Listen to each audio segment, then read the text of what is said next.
236쪽이죠. 사회법에 의해.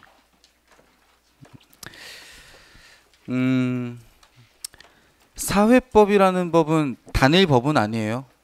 네, 그냥 그에 관련된 것들 다 통틀어서 사회법이라고 하는데, 제가 아마 그 첫 시간에 법에 분류할 때 공법, 사법, 사회법 이거 말씀드렸었는데 기억하시나요?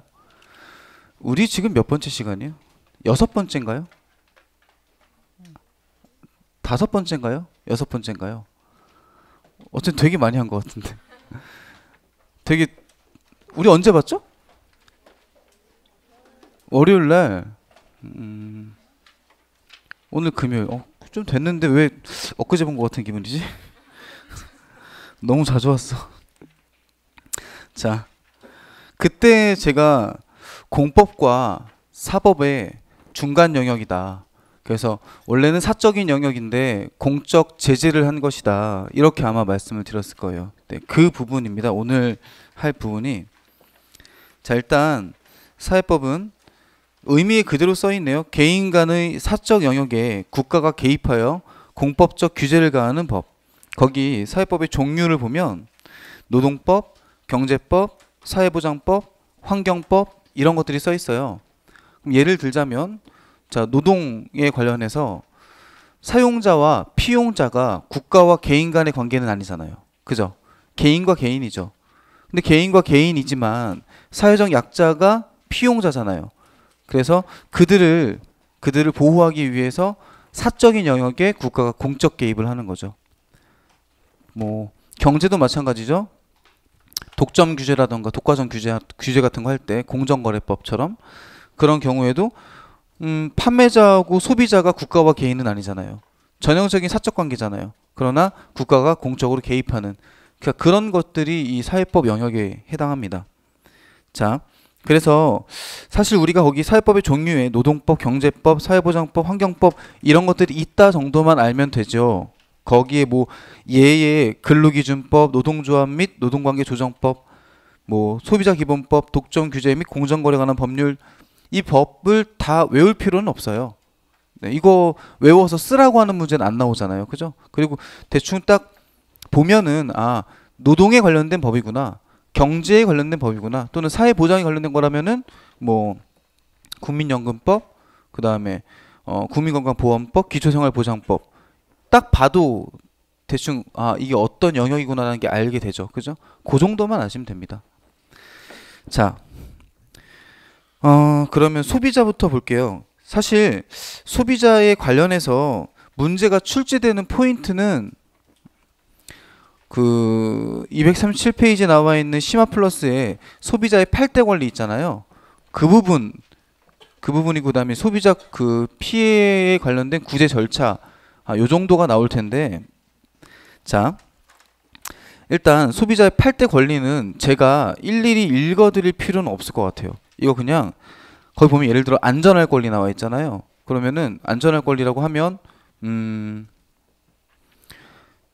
예를 들어서 커피를 마시는데 뜨거운 커피예요. 그럼 컵에 음료가 뜨거우니 주의하시오, 이런 말이 써 있어야 되잖아요. 근데 안 써 있는 상태에서 마셨다가 뭐 화상을 입었어요. 그럼 이 사람은 지금 무엇을 침해당한 거죠? 안전할 권리를 침해당한 거죠. 그러니까 되게 누가 봐도 그냥 중학교 이상의 지적 능력이면 누구나 풀 수 있는 정도의, 그 정도 수준 나올 겁니다. 그래서 사실 뭐 입시 쪽에서도 소비자 8대 권리를 외워라 이런 말은 안 해요. 그냥 한 번씩 읽어만 보고 그 다음에 문제를 보다 보면은 보통 물어보는 게 안전할 권리, 알 권리, 뭐 요 정도 물어봅니다. 뭐 알 권리 같은 경우에는 거기 써 있는 말 보면은 물품 및 용역 서비스죠. 선택에 필요한 지식 및 정보를 제공받을 권리, 그리고 선택할 권리랑 같이 포함해서 왜 우리 원산지도 표기가 되어 있고 또 물건 사면은 매뉴얼 들어 있잖아요. 그런 것들 다 여기 포함되는 것들입니다. 그 정도만 그냥 읽어보시면 충분할 것 같고, 아래에 그 가로 2번에 소비자 권리 보호를 위한 노력에 국가 및 지자체는 소비자 보호와 관련된 법령 및 조례의 개정 또는 제정 또는 개정, 폐지 이런 것들을 하고, 거기에 이제 한국소비자원, 이게 좀 많이 등장할 텐데, 자, 한국소비자원은 소비자의 기본 권익의 보호와 소비 생활의 합리화를 도모하며 국민 경제의 건전한 발전에 기여한다. 자, 1차적인 목적은 소비자를 보호하기 위해서 있는 건 맞아요. 그러면 여기서 이제 우리가 무슨 오해를 하냐면, 그럼 사용자 측에서는 한국 소비자 보호원에다가 어떠한 요청 내지 요구를 할 수가 없겠지라고 생각을 해요. 그렇지 않습니다. 손님이 다 좋은 손님은 아니잖아요. 그죠? 그래서 사용자가 아니라 생산자, 판매자 측에서도 이 한국 소비자원에다가 어떠한 일정한 구제 요청 등을 할 수가 있습니다. 뭐 조정 신청도 할 수 있겠고. 2007년 소비자기본법에 의해 공정거래위원회 산하의 한국소비자원으로 변경을 하였다.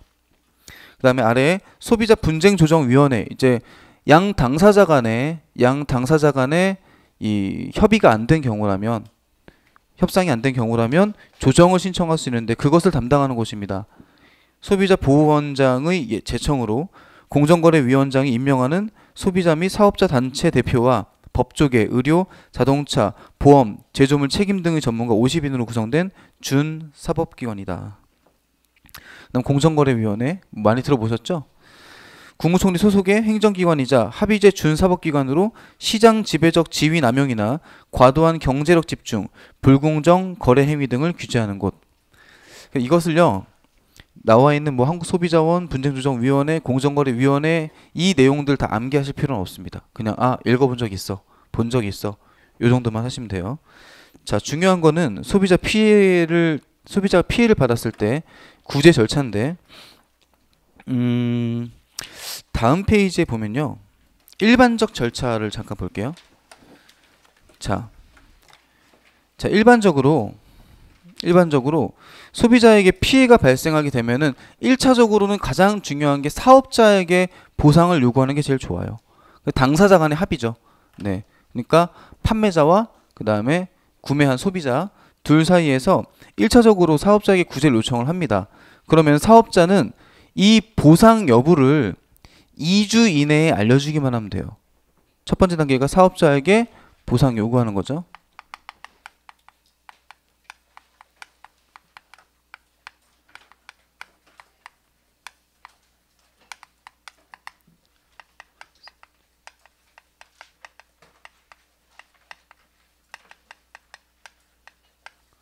자, 이때 사업자는 2주 이내에 보상 여부를 알려주면 됩니다. 2주 이내에 보상 여부를 통보 또는 뭐 알려주면 됩니다. 그 다음에 당사자 간의 협의가 안 되면 그때 뭐 아까 말씀드렸던 것처럼 소비자 단체 및 한국 소비자원에 의해서 해결하는데, 한국 소비자원의 피해 구제를 요구해요. 한국 소비자원의 피해 구제를 요구합니다. 그러면 이때 한국 소비자원에서는 당사자들에게, 양 당사자에게 피해 보상에 대한 이 협의안을 권고를 해요. 합의를 1차적으로는 권고해요.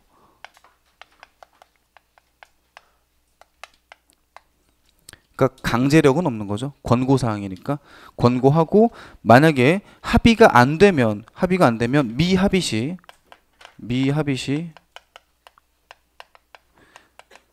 소비자 분쟁 조정 위원회로 갑니다.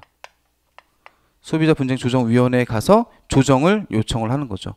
그러면은 소비자 분쟁 조정 위원회에서 조정을 하겠죠. 우리 조정은 배웠죠. 그죠?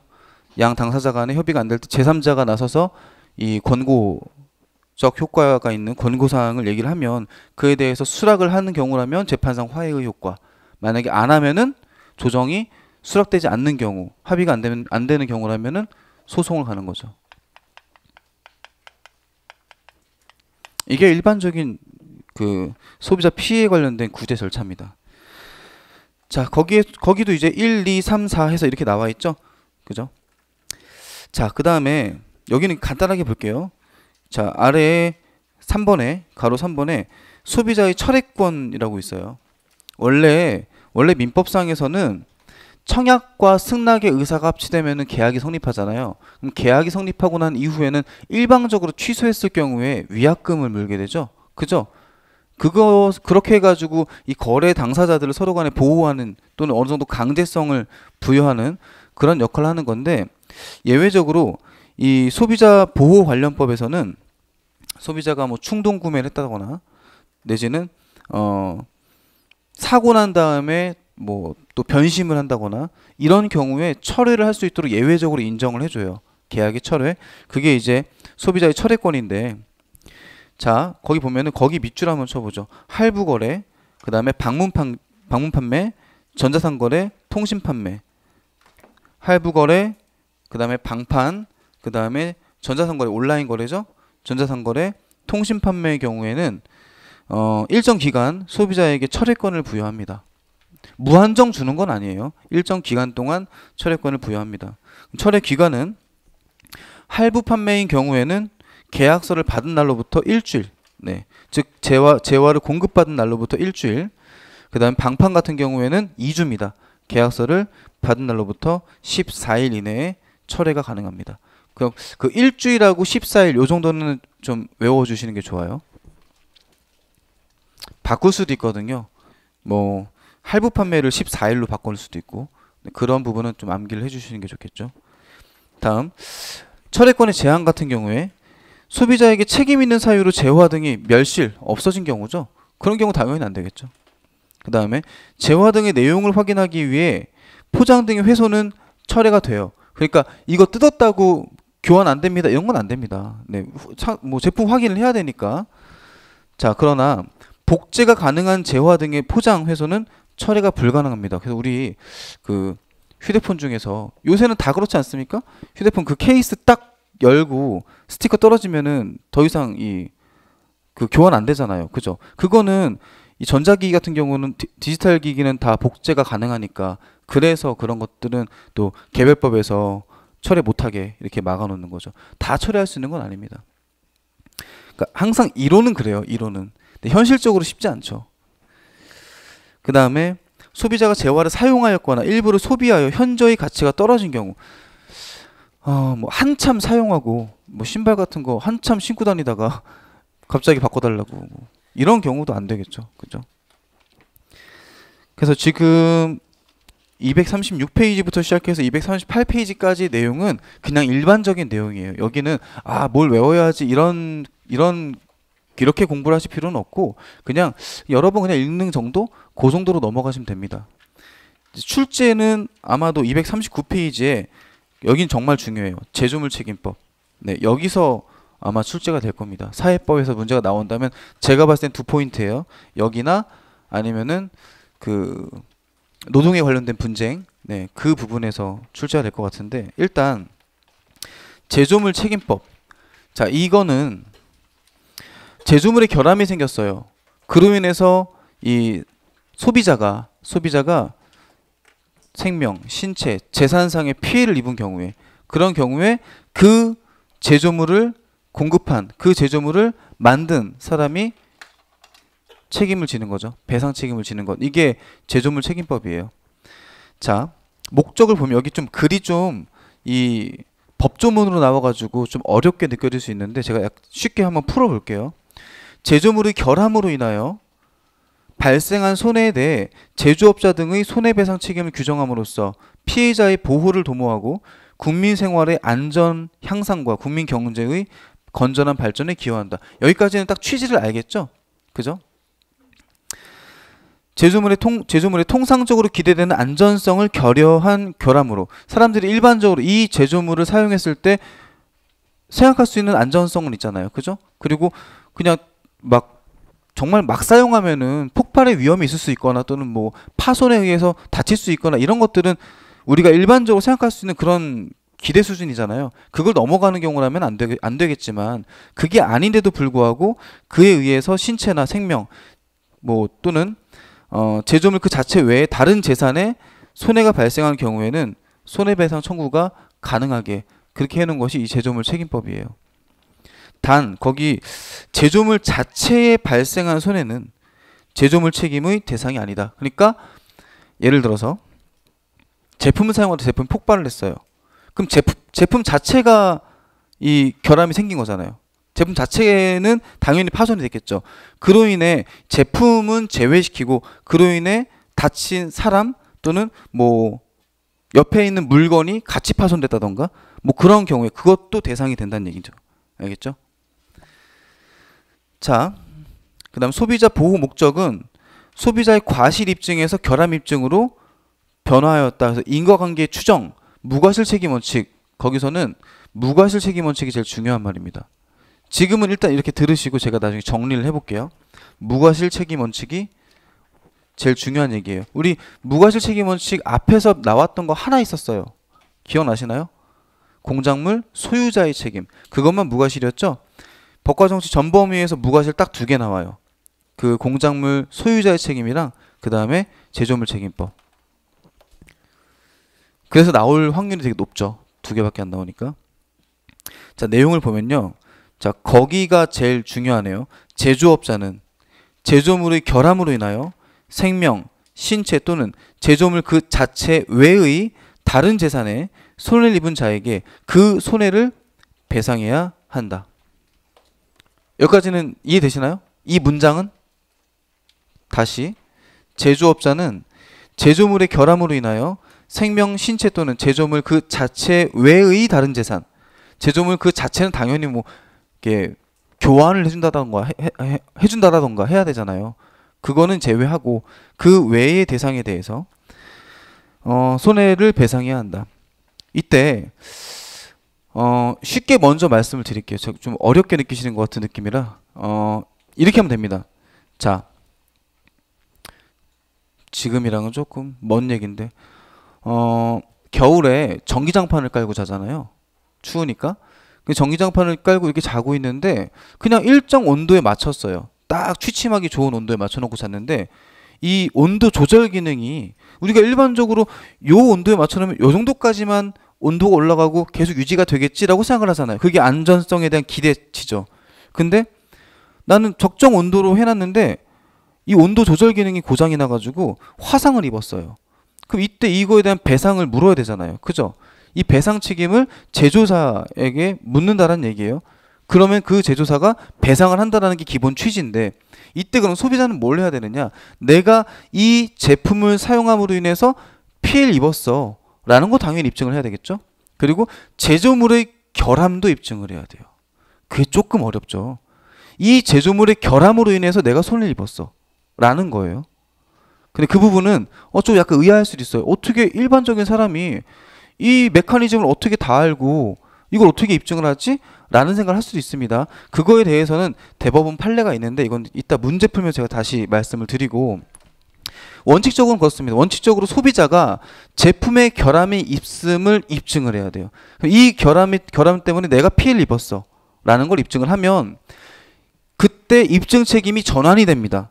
제조사 쪽으로. 그럼 제조사는 나는 이 제품을 만드는 데 있어서 고의나 과실이 없었어라는 걸 본인이 입증을 해야 돼요. 근데 과연 고의나 과실이 없었더라면 결함이 생길까요? 안 생기겠죠. 그래서 거의 무과실 책임이에요. 어지간하면 그쪽에 책임을 져야 되는 거죠. 여기까지 기본 틀입니다. 일단 여기까지 기억을 하시면 돼요. 1차적으로는 소비자가 그걸 사용한 사용자가 제품에 의해서 내가 피해를 입었고 그리고 이 제품의 결함이 있다라는 걸 입증을 하면 2차적으로 이 제조사 측에서 이 제품의 과실, 이 제품 만듦에 있어서 고의나 과실이 없었다라는 것을 본인들이 입증을 해야 된다. 자, 이걸 틀로 보고서 나머지 한번 읽어볼게요. 제조물 책임. 제조업자는 제조물의 결함으로 생명, 신체 또는 재산의 손해를 입은 자에게 그 손해를 배상하여야 한다. 제조업자가 제조물의 결함을 알면서도 그 결함에 대하여 필요한 조치를 취하지 아니한 결과로 생명 또는 신체에 중대한 손해를 입은 자가 있는 경우에는 그 자에게 발생한 손해의 3배를 넘지 아니하는 범위에서 배상 책임을 진다. 그다음 결함 등의 추정. 피해자가 다음의 사실을 증명한 경우에는, 자, 피해자가 증명해야 될 부분입니다. 피해자가 다음의 사실을 증명한 경우에는 제조물을 공급할 당시 해당 제조물의 결함이 있었고 그 제조물의 결함으로 인하여 손해가 발생한 것으로 추정한다. 해당 제조물이 정상적으로 사용되는 상태에서 피해자의 손해가 발생했다는 사실, 이런 거 입증을 해야 된다는 얘기예요. 수능 기출 문제는 이런 게 나온 적이 있어요.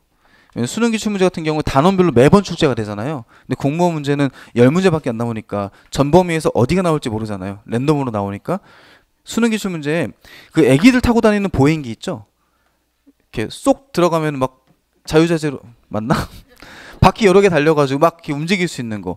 근데 거기서 그걸 타고 있다가 바퀴가 빠졌대요. 그래서 이게 쓰러지면서 애가 다쳤대요. 그 사례가 나왔어요. 그럼 그런 경우에 얘는 그냥 정상적으로 사용을 한 거잖아요. 그 상태에서 바퀴가 빠졌잖아요. 그걸 입증해라. 네. 좀 그렇죠. 피해자의 손해가 발생했다는 사실, 그다음 손해가 제조업자의 실질적인 지배 영역에 속한 원인으로부터 초래되었다는 사실. 그럼 실질적인 지배에 대한, 이거 조립 니들이 한 거 아니냐, 이거 아닙니까? 그죠? 다음, 손해가 해당 제조물의 결함 없이는 통상적으로 발생하지 아니한다는 사실. 누가 일부러 바퀴를 빼고 한 거 아닌 이상 그렇게 될 리가 없지 않느냐, 이런 정도를 입증을 하는 거죠. 그러니까 아주 어려운 입증은 아니에요. 일반적 상식선에서 여기에 이 바퀴의 결함이 있었고 조립 과정에서 뭐 너무 약했다거나 조립을 허술하게 했다거나 이런 것들에 대한 결함을 입증을 하면 그에 따라서 이 제조사 측으로 이 입증 책임이 전가가 된다는 거죠. 자, 이때 제조사가 유일하게 면책될 수 있는 사유가 있어요. 무과실 책임이라면서 웬 면책? 만약에 면책이 아예 안 돼 버리면 제조사는 엄청 피해를 봅니다. 그죠? 그러니까 일정 수준 면책 사유를 주는데 읽어보시면 알겠지만 이 면책 사유가 거의 뭐 제조사 입장에서는 이 면책 사유에 해당되는 경우는 거의 없다고 보시면 돼요. 자, 다음 페이지. 제조업자가 해당 제조물을 공급하지 아니하였다는 사실. 이거 내가 공급한 거 아니야.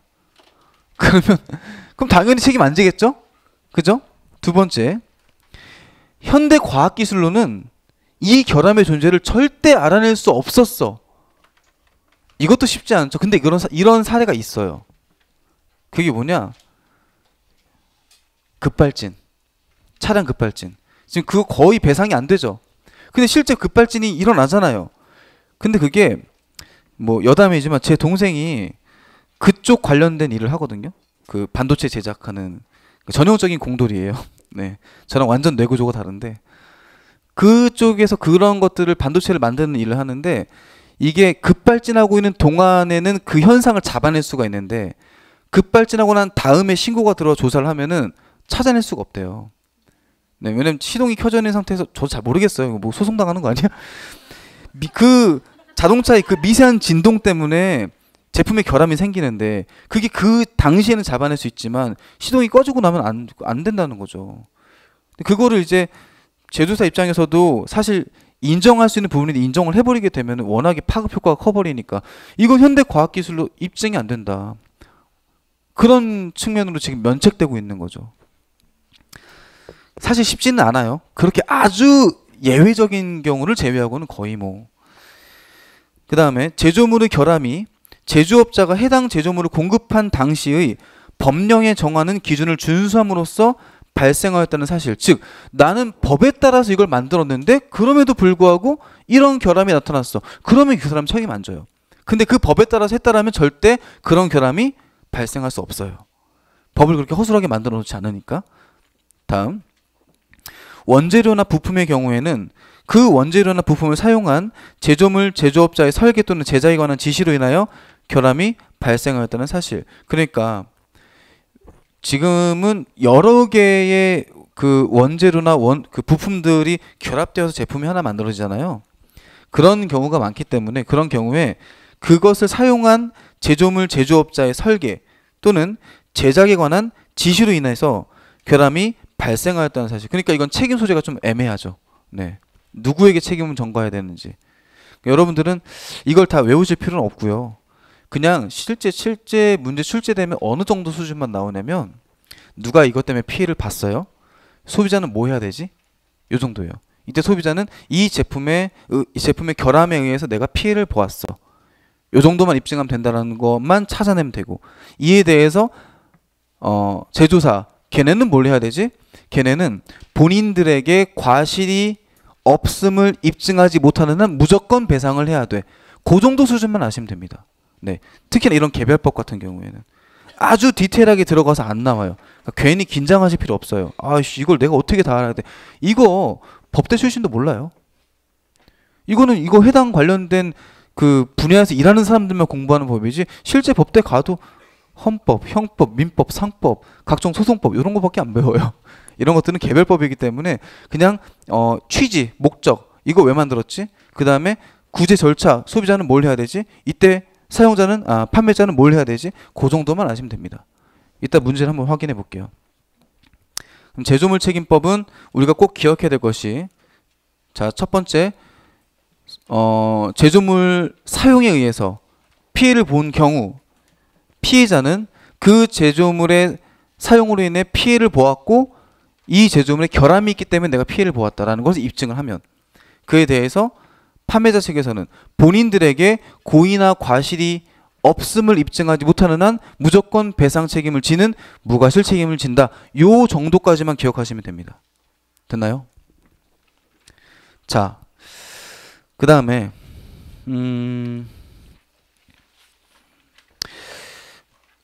잠깐 전 페이지 넘어가 보시면은 239페이지 리콜 제도라고 오른쪽에 있을 겁니다. 이것도 가끔 가다가 나와요. 리콜 제도.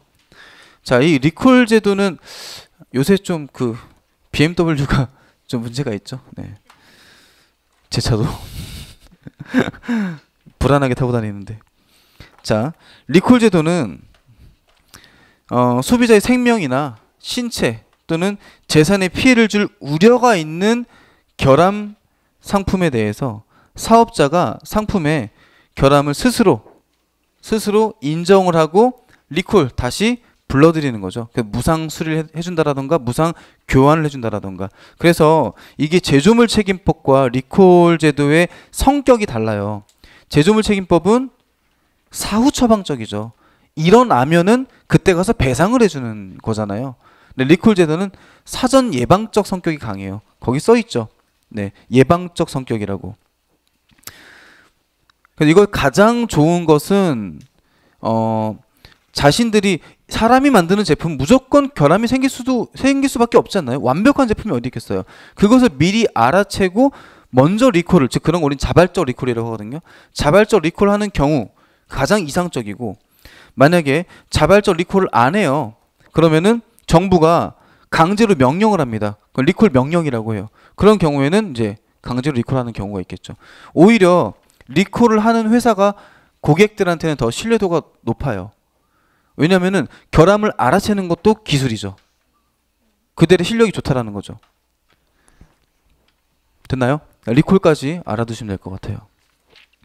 자, 그 다음에 근로에 관련돼서 볼게요.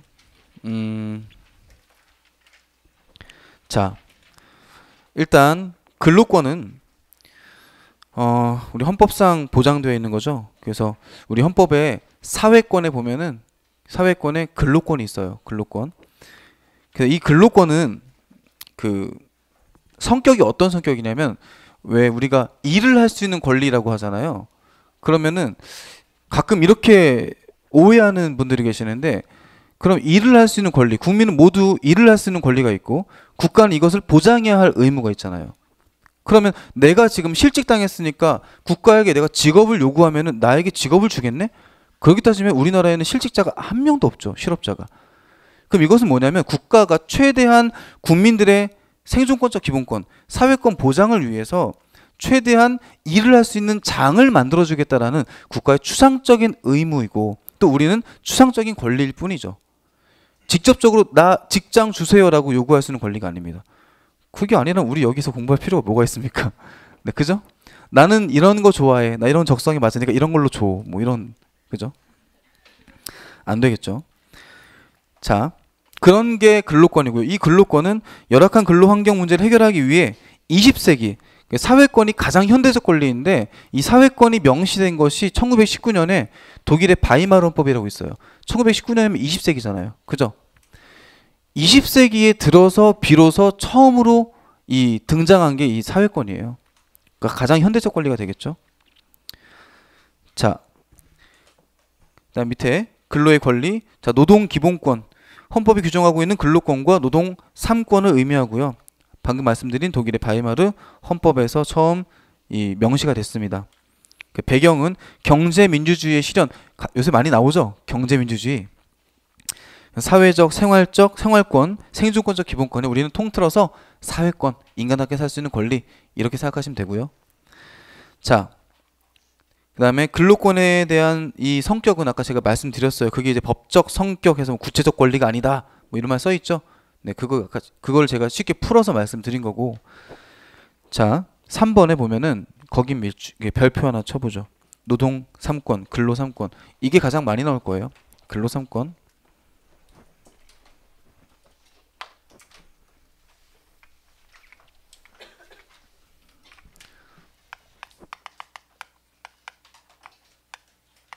근로 3권 당연히 세 가지가 있겠죠. 첫 번째 단결권이 있어요. 그 다음에 단체 교섭권. 그 다음에 단체 행동권.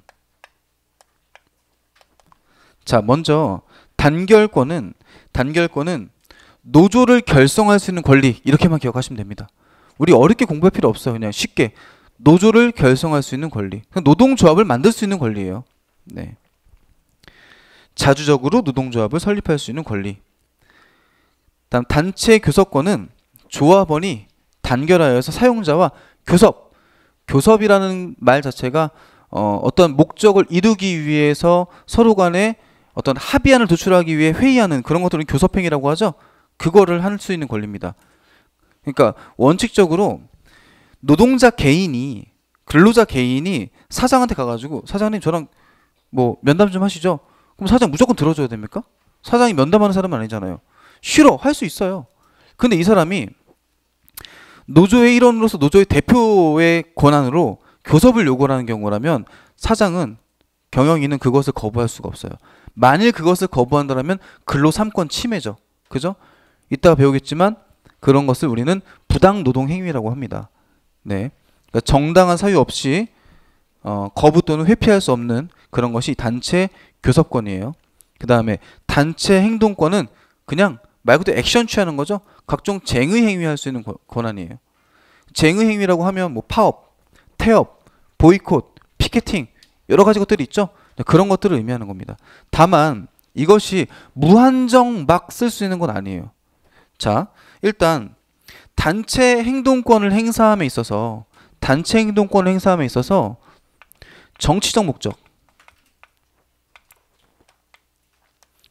목적이라던가 또는 경영에 관여하면 안 돼요. 정치적 목적이어도 안 된다는 거죠. 이 단체 행동 파업의 목적이 정치적인 어떠한 목적을 가지고 하는 것 이런 거 안 되고요. 그 다음에 경영은 순수 오너의 권한이에요. 거기까지 넘보면 안 됩니다.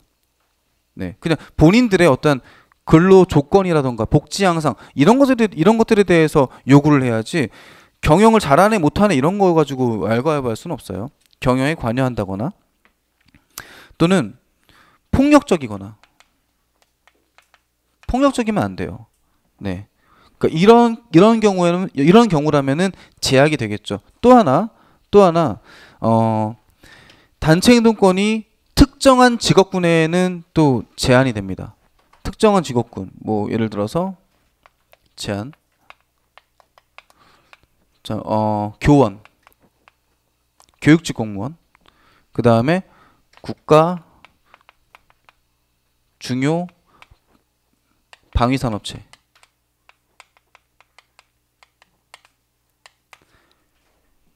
이런 곳에서 근무하는 사람들은 단체 행동권이 일부 제한됩니다. 왜냐하면 그때 말씀드린 것 같은데 선생님들이 파업해버리면 학생들의 학습권이 침해되죠. 그죠? 그럴 경우에 이 기본권의 충돌이 발생하잖아요. 그러면 이걸 제일 좋은 건 나중에 헌법 때 배우시겠지만 이 규범 조화적 해석이라고 양 기본권이 모두 잘 보장되는 게 제일 좋아요. 사실 그게 쉽지가 않잖아요. 이론상으로는 쉽지만. 그래서 법익 형량의 원칙에 따라 무엇을 더 보장해 주는 게 사회적 이익이 더 큰 것인가 그런 것들을 판단했을 때 학생들의 학습권을 보장하는 것이 맞다. 그래서 교원의 단체 행동권 일부 제한이 되겠고, 그 다음에 국가 주요 방위산업체 그런 곳들 뭐 발전소라던가 이런 곳들 파업해버리면 국민들이 많은 피해를 보죠. 그런 경우엔 제한이 될 수 있습니다. 자, 근로 3권은 이 정도 하시면 되겠고, 그 다음에 다음 페이지에 보면 자, 근로기준법 이거 일일이 다 읽고 넘어가면 너무 시간이 오래 걸리니까 그냥 근로기준법 우리 의미만 보시면 될 것 같아요. 어차피 심화 때 제가 중요한 거 다시 정리를 드릴 건데 지금 요 정도만 알아도 문제 푸는데 전혀 문제 없습니다. 최저 근로조건을 정하고 감독 관청으로 하여금 근로감독을 실시하게 함으로써 근로자를 보호하는 법. 그러니까 근로기준법은 근로의 기준을 정해주는 거잖아요. 그러면 1일 8시간 근무한다. 주 원칙적으로 40시간 근무할 수 있다. 그 다음에 추가 근무는 일주 12시간 이내다. 이런 거 정해놓은 겁니다. 그게 근로기준법이에요. 그건 뭐 어느 정도 상식선에서 우리가 해결할 수 있는 부분이죠. 거기에 관련된 내용들이 자, 근로계약, 임금, 근로시간, 휴식, 여성과 소년보호, 취업규칙, 규정 이런 것들이에요. 그 원칙이나 이런 것들은 복습하실 때 그냥 한 번쯤 그냥 좀 약간 편한 마음으로 읽어보시면 됩니다. 외우실 필요 없어요. 네. 자, 거기 6번만 볼게요. 6번. 근로기준법 위반 시 형사처벌이 가능합니다. 근로기준법을 위반한 근로계약은 그 부분에 거기 밑줄. 근로기준법을 위반한 근로계약은 그 부분에 하나요? 무효. 그것만 좀 잘 기억해 주세요. 왜냐면 자, 우리가 보통 일할 때 근로계약서 쓰잖아요. 그죠? 근로계약서를 써야 할 의무는 누구에게 있느냐? 의무는 사용자에게 있습니다. 근로자에게 있지 않아요. 사용자가 써야 할 의무가 있어요. 그리고 그것을 업장에다가 비치를 해놔야 돼요. 그리고 그 근로계약서에 꼭 우리가 상식적으로 뭐가 들어가야 될까요? 내용이. 임금 들어가야 되겠죠? 얼마인지. 그리고 임금은 매월 1회 이상 정해진 날짜가 필요해요. 예를 들어서 문제 출제하는데 그 근로계약서 샘플을 주는데 임금은 뭐 실적에 따라 수시로 지급함 이러면 무효예요. 그럼 안 줄 수도 있다는 소리잖아요. 실적이 없으면 안 줄 수도 있다는 얘기예요. 매월 1회 이상 지정된 날짜에 통화로 유통되는 화폐로 지급하는 것이 원칙입니다. 다만 합의하에 물품으로도 지급할 수는 있어요. 금으로 대신 주면 좋죠. 네, 그런 것도 가능합니다. 그 다음에 또 뭐가 들어가야 될까요? 업무 내용, 뭘 하는지. 그 다음에 근로시간, 휴게시간은 자, 4시간 근무하면 30분을 쉬는 거예요. 원칙적으로 근로기준법상 4시간 일하면 30분 쉬어요. 근데 우리가 공무원분들 9시 출근해서 4시간 근무하고 30분 쉬고 또 4시간 근무하고 30분 쉬다가 퇴근하십니까? 그렇게 안 하죠. 9시에 출근하면 6시에 퇴근하는 게 원칙이죠. 그럼 시간적으로 따지면 몇 시간입니까? 9시간이에요. 근데 그건 9시간을 근로했다고 하지 않습니다. 8시간 근로한 거죠. 1시간은 뭐예요? 점심시간으로 휴게시간으로 쓰는 거예요. 됐나요? 1시간 붙여서 쓰는 거죠. 그렇게 기억하시면 되겠고, 그 다음에 휴일도 명시가 되어야 돼요. 휴일도 꼭 주 1회 이상 휴일이 명시가 돼야 됩니다. 주 1회 이상. 자, 그 다음에 연소자. 이거는 조금 보고 넘어갈게요. 연소 근로자. 제가 정리를 해볼게요.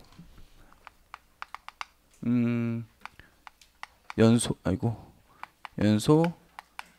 근로자와 성인 근로자의 비교. 그러면 여기서 연소 근로자라고 하면 만 15세에서 만 18세까지예요. 애매하죠? 만 18세? 그죠? 우리 법적으로 성인은 만 19세부터잖아요. 그죠? 그러면은 성인 근로자는 만 18세 미만이거든요. 만 18세부터 성인 근로자로 칠 수 있어요. 이게 어떤 논리냐면은 제가 판단했을 땐 그래요. 원래 그러니까 만 15세부터 17세까지를 연소 근로자라고 하거든요. 그 청소년 보호법상 술집, 유흥업소 출입 가능 연령, 담배 살 수 있고 이게 몇 살부터예요? 만 19세가 되는 해의 1월 1일부터예요. 만 19세가 되는 해의 1월 1일. 그러면은 잠깐만. 지금 20살이면은 현재 20살이면은 몇 년생이죠? 99예요? 아, 99가 98년도에 대학 갔는데 99가 지금 20살이에요? 그러면 99년생인데 99년 12월생 같은 경우에는 올해 12월 달이 지나야 만 19세가 되는 거잖아요. 근데 그 친구들 지금 다 술 먹고 다니잖아요. 그러니까 만 19세가 되는 해의 1월 1일부터 들어갈 수 있는 거예요. 근데 이게 만 19세가 되는 해 1월 1일부터 술은 먹을 수 있는데 술집에서 일을 못하는 건 말이 안 되잖아요. 그죠? 걔는 지금 몇 살입니까? 만 18세예요. 나이는 20살인데 아직 만 18세란 소리죠. 애매하죠? 저는 빠른이라서 그래서 98이거든요. 98학번으로 간 거고 원래는 이제 나이로 갔으면 99학번으로 간 건데 저 때는 그런 게 없었던 것 같아요. 그래서 그런 경험 있으신 분 있을 텐데 빠른이어서 친구들은 술집 가는데 저는 학생증 보여줘도 안 된다고 술집 못 들어가고 혼자 집에 가고 이런 적 있었어요. 1년 동안 무려 대학교 1학년 내내. 자, 그래서 만 15세부터 그냥 이렇게 쓸게요. 만 17세. 여러분들 헷갈릴 수 있으니까 만 17세까지. 그러면 자, 성인 근로자 같은 경우에는 원칙적으로 1일 몇 시간 일할 수 있습니까? 8시간 근무할 수 있어요. 근데 연소 근로자 같은 경우는 1일 7시간이에요. 7시간. 다음 1일 초과 근무. 1일 초과 근무는 성인 같은 경우에는 제한이 없어요. 하루 동안 제한이 없어요. 근데 연소 근로자는 1일 초과 근무는 합의하에 1시간 할 수 있어요. 그럼 연소 근로자는 최대 근로할 수 있는 시간이 몇 시간이에요? 8시간 근로할 수 있다는 소리죠. 8시간. 그 다음에 일주 원칙적으로 성인 근로자는 40시간을 근로해요. 연소 근로자도 마찬가지로 40시간을 근로해요. 그리고 일주 초과 근무는 최대 12시간 이내예요. 근데 연소 근로자는 6시간. 그럼 계산해 보면 성인 근로자가 일주일 초과 근무까지 풀로 했을 때 최대 근로할 수 있는 시간은 52시간이에요. 52시간. 그 다음에 연소 근로자는 최대 다 하면은 46시간이 되는 거예요. 풀로 다 근무했을 때. 됐죠?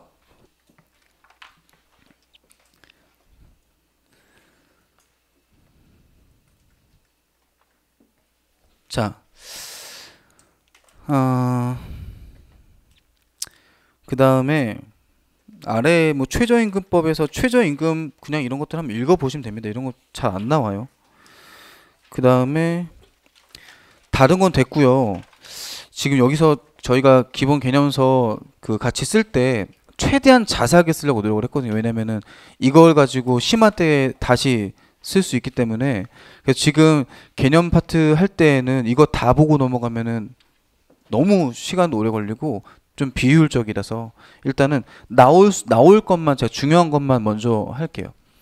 일단 요 정도 근로에서는 꼭 기억하셔야 될 것이 근로 3권 관련된 거, 그 다음에 성인 근로자와 연소 근로자의 차이, 그 다음에 세 번째가 이거는 어디 쓰실 때 있으시면 네 쓰시는 게 좋을 것 같아요. 부당 해고와 부당 노동행위, 이거를 비교하는 거죠. 자, 먼저 부당해고는요. 부당해고는 어떤 걸 부당해고라고 하느냐. 일단 부당해고는 정당한 사유가 없고 절차에 어긋난 해고. 이 해고를 시키려면은 해고의 사유가 필요해요. 정당한 사유가. 그리고 해고도 정당한 사유가 있다 할지라도 막 시킬 수 있는 게 아니에요. 정당 절차가 필요해요. 여기서 말하는 절차라는 것은 1개월의 시간을 줘야 됩니다. 무조건. 해고 1개월 전에 서면으로 무조건 해고 통보를 해야 돼요. 실제 문제에서 이렇게 나온 적이 있어요. A 회사의 그 사장 갑은 근로자 을에게 15일 전에 문자 메시지로 해고를 통보하였다. 이러면 부당해고입니다. 무조건 1개월 전에 서면으로 이 통보를 하는 게 원칙이에요. 단 예외는 있습니다.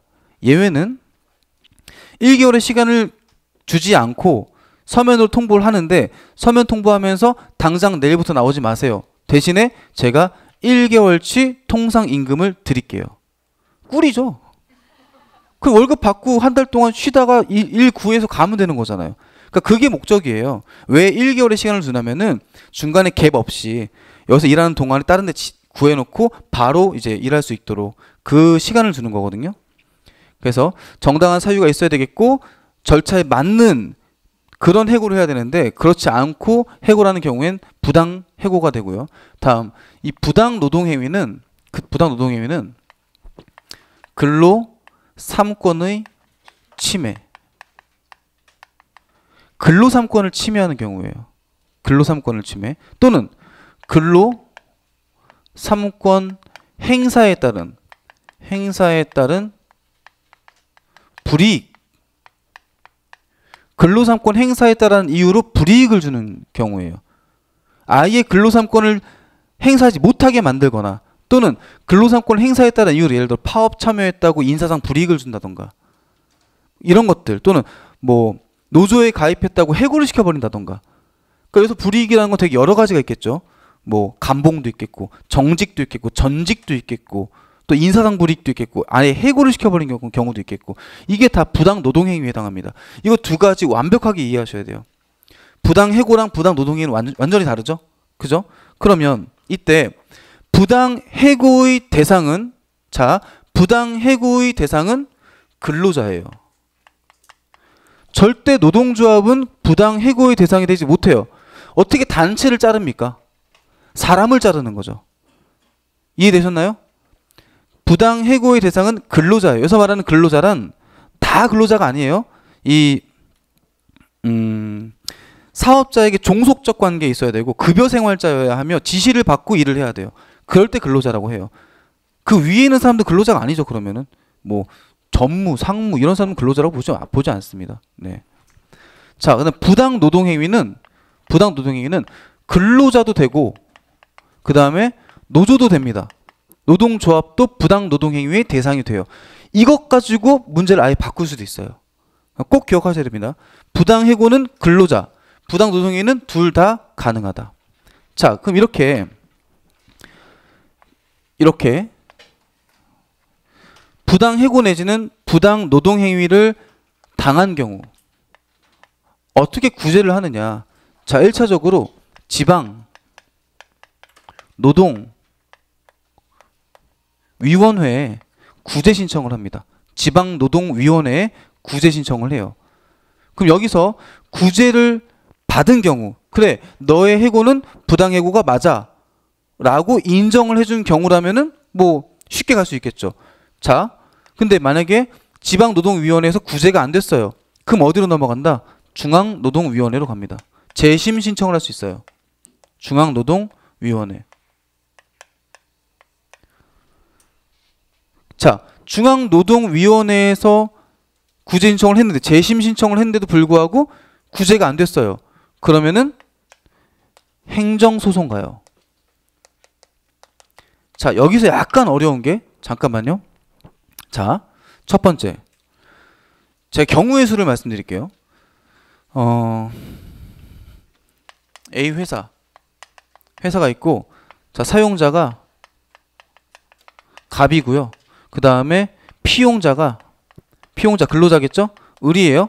이렇게 예를 들어볼게요. 자, 이때 갑이 을을 부당 해고를 했습니다. 그래서 을이 지방노동위원회에 부당 해고를 사유로 구제 신청을 했어요. 근데 지방노동위원회에서는 사용자 갑에게 너희 회사에서 내린 이 해고 처분은 부당하니까 이거를 취소해라 라고 결정을 내렸어요. 그런데 갑과 을은 중앙노동위원회에서 또 붙고 있어요. 왜죠? 구제됐는데 왜 여기서 또 붙어요? 둘이? 여기서 알 수 있는 것, 사용자도 중앙노동위원회에다가 청구할 수 있다는 소리죠.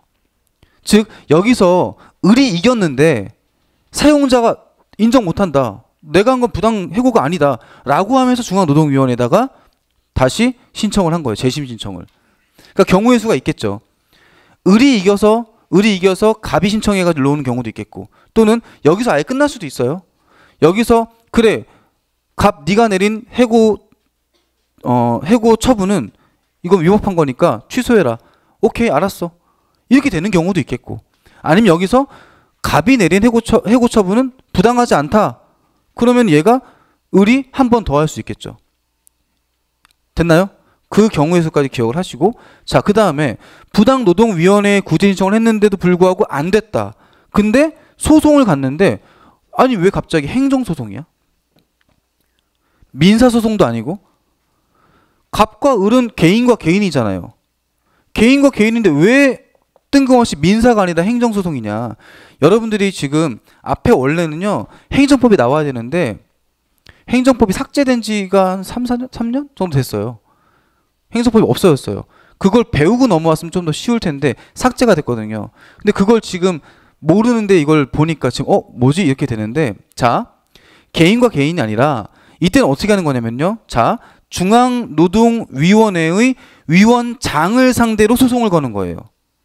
다시, 을은 중앙노동위원회에다가 재심 신청을 했는데도 불구하고 중앙노동위원회에서 갑의 해고 통보는 이거는 부당하지 않아라고 결정을 내려준 거잖아요. 그럼 이때 을은 그대로 잘릴 수밖에 없는 거잖아요. 그럼 난 이거 인정 못해. 난 그럼 소송 갈 거야. 자, 지방노동위원회, 중앙노동위원회, 얘는 행정기관입니다. 얘네의 결정은 행정심판이라는 성격이에요. 행정심판.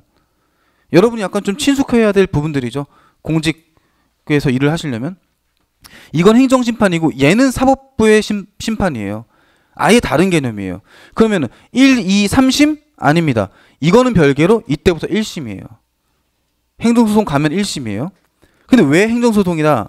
자, 중앙노동위원회의 결정에 불복하기 때문에 을이 나는 중앙노동위원회의 결정에 불복하기 때문에 중앙노동위원회의 위원장을 상대로 소송을 거는 겁니다. 네가 잘못 처분 내린 거야 라고. 그래서 왜 행정소송이다? 중앙노동위원회 위원장, 그 사람은 살아있는 사람이지만 자연인으로 보지 않아요. 국가기관으로 보는 거죠. 그럼 개인이 기관을 상대로 소송 거는 거기 때문에 행정소송이 되는 거예요. 되셨나요? 그러면 행정소송에서 너의 처분, 결정을 취소해라. 그럼 취소소송이 되겠죠. 취소소송. 그래서 1심부터 해가지고 3심까지 갈 수 있어요.